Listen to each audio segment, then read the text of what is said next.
और इस हड़ताल की वजह बजरंग दल आरएसएस की आतंकी सोच और उसके गोरक्षक दल के गुंडों का पूरे देश भर में आतंक। महाराष्ट्र के घाट से हमारे मुस्लिम धर्मी अनुयायियों को टारगेट किया जा रहा है। जान व माल और मान लिंचिंग जैसे गंभीर अपराध किए जा रहे हैं। गोरक्षक गुंडे पिछले 10 सालों से हमारे बिरादरी पर हमले कर रहे हैं। मोदी हुकूमत आए जब से लेकर आज तक हम पर अन्याय और अत्याचार का सिलसिला चालू है, वो रुकने का नाम नहीं ले रहा। जालिमों के हौसले बुलंद है क्योंकि सरकार के अंगरक्षक में, सरकार के पुलिस के सपोर्ट से ये गोरक्षक दल के गुंडे आतंक मचाए हुए हैं। पुलिस का रवैया भी सवालों के घेरे में। पुलिस राजकीय प्रेशर में गुंडों पर कार्रवाई नहीं करती। पुलिस का दोगला रवैया भी पिछले कई सालों से नजर आता है। देश में, राष्ट्र में फिरकापरस्त सरकार है।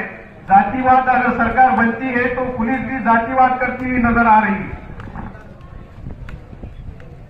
देश में, राष्ट्र में फिरकापरस्त सरकार है तो पुलिस भी फिरकापरस्त करती नजर आ रही है। गोरक्षक दल के गुंडों से मेरा ये सवाल है, महाराष्ट्र में और पूरे देश में गोरक्षक दल के गुंडों की पप्पा की सरकार है और उनके ही छत्र छाया में उच्च वर्गीय समाज के मुस्लिम नामों से बीफ एक्सपोर्ट के कारखाने चलते हैं। उनके ही छत्र छाया में उच्च वर्गीय समाज के मुस्लिम नामों से बीफ एक्सपोर्ट के कारखाने चलते हैं। पहले उन कारखानों को बंद क्यों नहीं कर देते? गाय के साथ भी आप लोग भेदभाव करते हो। जर्सी गाय को फिर आप माता क्यों नहीं मानते? गाय भाकर हो गई तो फिर उसका क्या करोगे? गाय अगर भाकर होगी तो फिर उसका क्या करोगे? गोरक्षक दल के गुंडों से अपनी मां संभाली नहीं जाती, उसे वृद्धाश्रम में ले जाकर छोड़ देते हो। जब मुसलमान गोश्त खाए और देश की अर्थव्यवस्था मजबूत करे तो कुछ लोगों का धर्म खतरे में आ जाता है।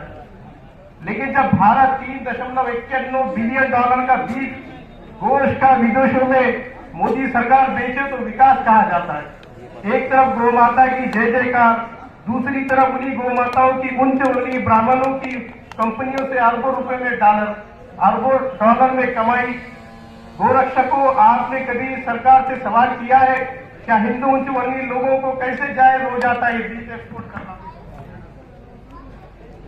उनके सिलेंडर हाउस को, सलातियों के कत्लखाने को भाकर जानवर सप्लाई करने वाला गरीब मुस्लिम समाज गोरक्षक दल के गुंडों से देश भर